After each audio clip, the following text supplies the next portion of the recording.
we're back. As we left over a week ago. There was a volcano growing right near me, but I have to continue on. So yes, welcome back to the Million Block Walk. Things are getting visually glitchy. Um, that's fine. That's fine. I'm gonna continue as long as I can. It's been like over a week since I recorded. And yeah, I think in the last video I mentioned why I was not recording, kind of. Except that I could have probably recorded, but I just didn't find the time. And that was because I had a big project due, which was due today. And I mostly got it done, and it was cool. And it was well received. There are a few adjustments I had to make to the artwork and the copy, as they put it. The copy is basically the text you see, all the word bubbles and stuff like that on the comics. If you ever read comics, all the text is called copy. That's the technical term for it. So there were only a few things on that, but the artwork turned out pretty good.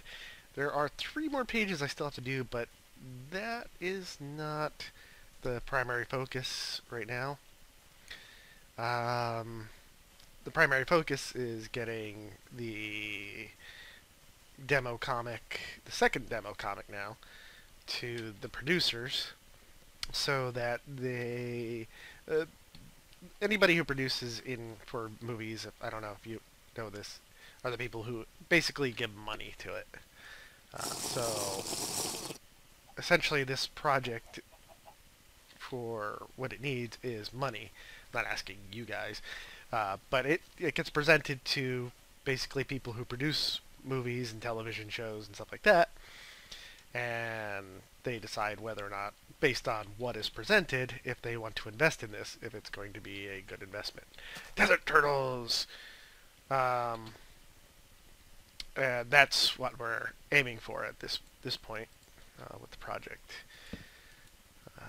Hopefully, in the next month or so, with my boss's trip to Los Angeles, we'll know for sure whether or not the TV show gets produced and thus put on the air, and you guys get to see it. However, only some of you will get to see it.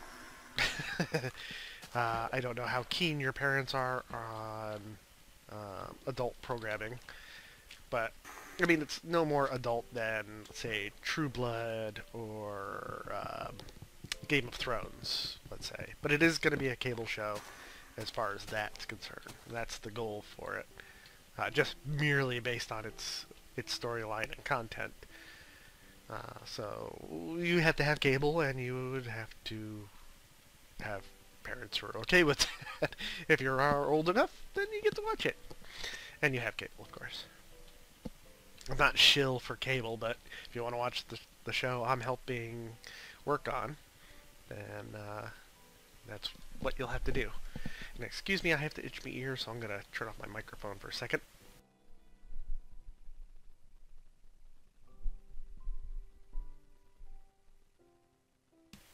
Okay, ear is sufficiently itched. Well, I had an itch in my ear. It was scratched. How about that?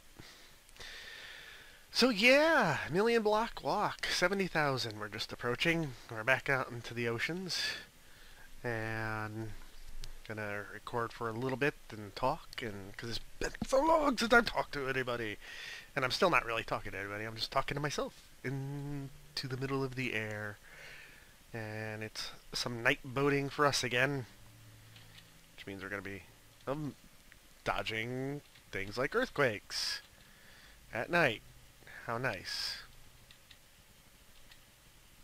I just want to make sure that all my options are set, because it has been, yeah, well, I can't set it off hardcore, but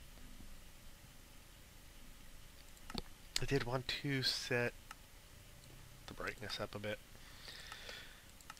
because while it's fun to travel at night, it's not fun that if you guys can't see what's going on. And of course with the earthquake it's going to be a little laggy. And I have to really... Uh-oh. That earthquake is coming in the direction I'm going in! No! I hope I dodge it. This could be an early end to the episode, to the series. It would be an adventure getting out of those crevices if I survive the fall, but I know usually you don't survive the fall in the first place. I apologize ahead of time for lag because of this mod. And I've tried to set the options where it's kind of optimally, you don't see too many of the disasters that are created. Somebody had suggested during the week that I was off that I should install the volcano mod. This is the volcano mod. It is now called Natural Disasters. There's another volcano mod which is part of Elorum's Red Power, but that just makes a biome for volcanoes. That's the difference. These volcanoes rise out, and these are actually dangerous. But again, I'm lagging like a son of a bitch. I'm not afraid to say it. There we go. It loosened up. Alright. So, we're continuing northward. Yay. Just about to reach 70,000 blocks. Like I said, I was getting visual glitches. Somebody said that might be because I'm out too far. I kind of tended to believe that because I was looking back at the old videos and things weren't as glitchy. But it was also a different set of mods too, so not sure if it's the mods that are creating this situation. We got some land here. What do we do? What do we do? What do we do with the drunken sailor? What do we do with the drunken sailor? What do we do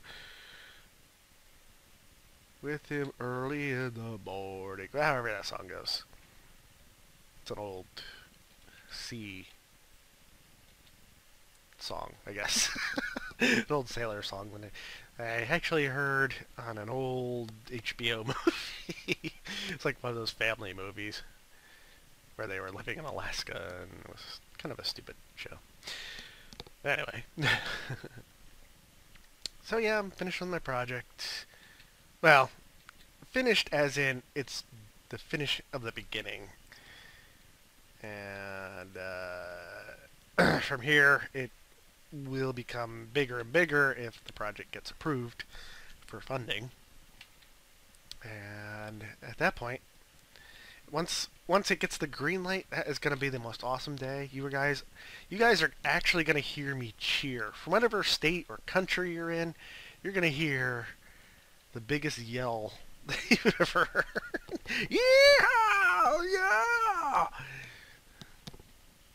Because at that point, not only am I going to be one of the comic book designers, one of the actual... I better kind of dig in now. I've broken my boat and I've hit enough land to be considered dangerous. So not only will I be the comic book, one of the graphic novel artists, I will also be the lead artist, leading all the other teams of artists that'll be doing it. So that'll be fun. Right now they're looking for an inker for me. Because I realized during this whole time I was doing the job that 4 people actually do when you're working on graphic novels and comics and stuff like that. And that is 1 person pencils typically, and 1 person inks the picture, making, you know, all the lines black. As they put it in, what was it, Chasing Amy, the tracer. And another person, oh good, iron. And another person then colors it, colors the inked drawing. And typically, back in the old days, it was done with further inks. These days, it is now done digitally. Do I have a bed now? I have 2 beds. I am a 2-bed rockin' mofo. But I only need 1 out at a time. Let's kind of camp out here. This would be a good place to distill some water. Distill, yeah, that's what I'm doing. beds.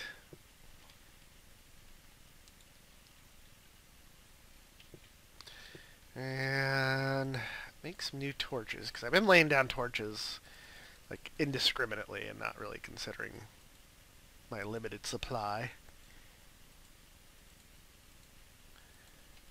So yeah, one person inks, one person colors, and then another person does the copy. And typically the penciler has to think about how the copy is going to be put on to the pictures. So it's all a design effort.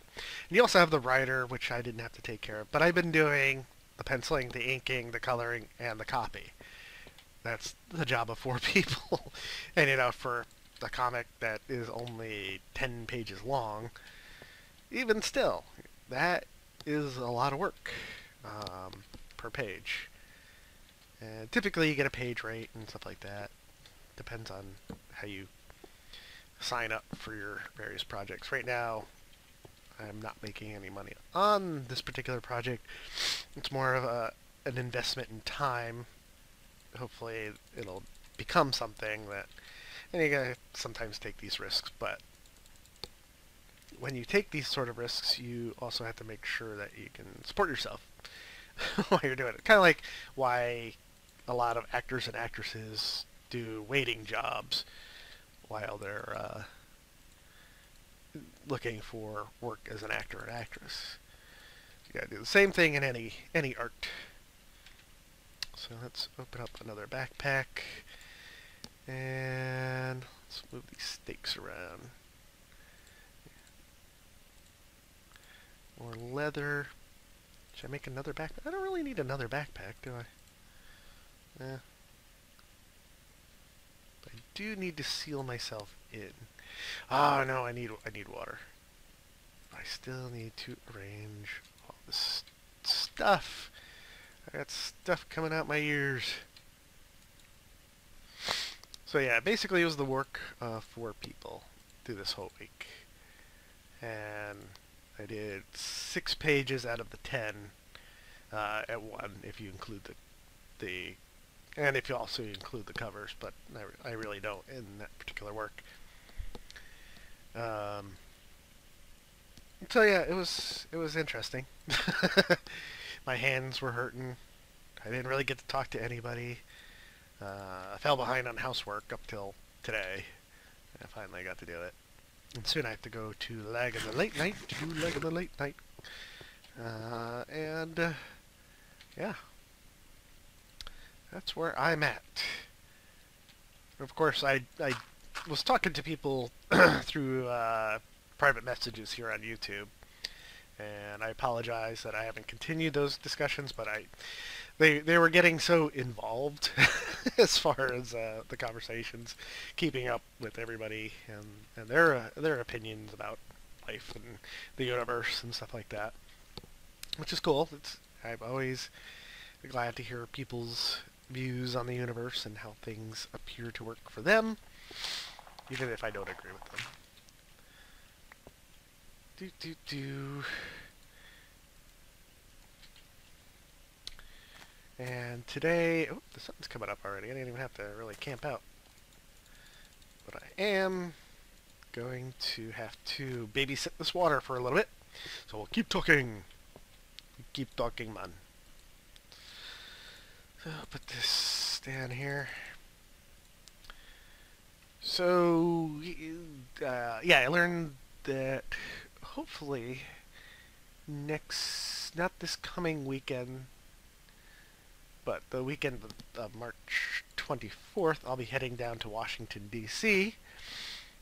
With the family, and I'm going to Reason Rally, which is the secular movement for basically keeping religious things out of the public affair, like laws based on religious dogma and stuff like that. That's the main gist of the Reason Rally, and promoting scientific research and discovery. So it'll be interesting. Hopefully I'll get to meet some famous do-gooders there. And it'll be fun. It'll be just fun to go to DC. It's been a long time. Let's see, this is 2012. Last time I was in DC was about over 10 years ago. So it's been a long, long while. I haven't even seen the new World War II memorial. That has been built in the time that I have not been in Washington D.C. So that'll be interesting to see. One of my favorite kind of pastimes is studying World War II history. I haven't been doing it lately, but I've always been into it. Just studying, because I think it was one of the greatest generations of America. What people did as far as sacrifice and just giving the country giving its all to kind of win against this kind of world dominating tyranny that was going to take place if we didn't stop it. Scary time, but it with the hard work and diligence, it created probably the best generation in America. Hands down. If you can name another moment in America's history where we did better than the generation of World War II, I'll challenge it. Because I have not seen it anywhere else in history. My grandfather was actually in World War II. He landed on Omaha Beach, probably Utah Beach, I think I want to say. Yeah, Utah Beach was not as heavily gunned, heavily manned as Omaha Beach. That was the worst of it. And that was a critical point in the war. That whole day, all of D-Day, because all the Germans had to do that day was move their panzer divisions forward, and they would have pushed us back into the sea. But thankfully, crocodiles, alligators going at the pigmen. Go get them! I want bacon today. It's a bacon day for me, the alligator. Oh, I didn't quite jump that. But yeah, all the Germans had to do, they had panzer divisions not too far off from the beach. It would have taken them only like hours to move them up. Except they were expecting the Allies to land at Pont Calais, which is Calais Point.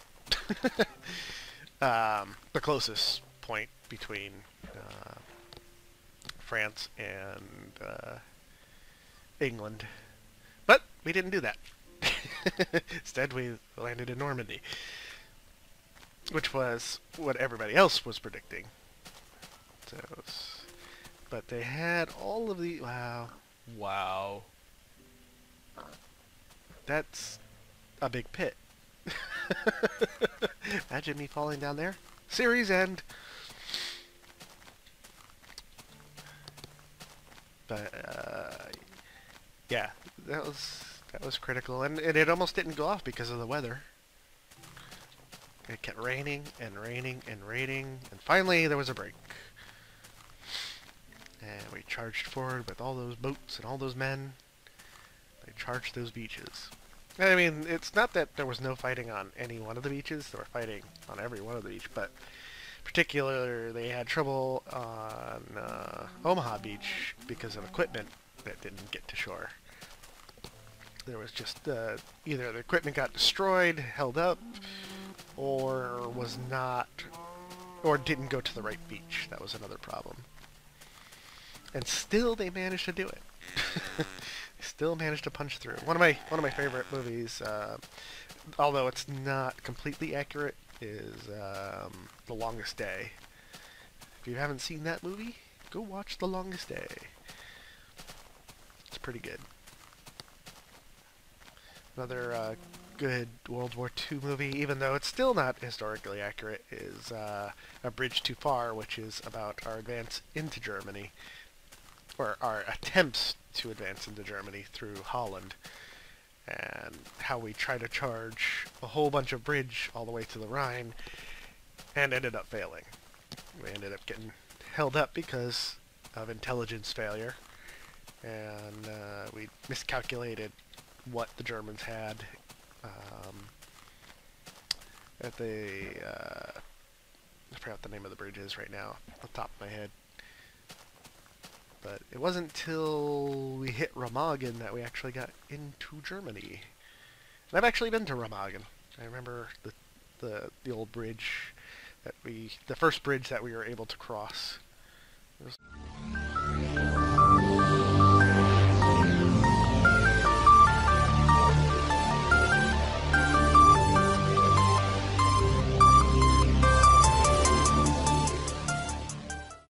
You may well decide whether mankind is bettered or destroyed by the products of science.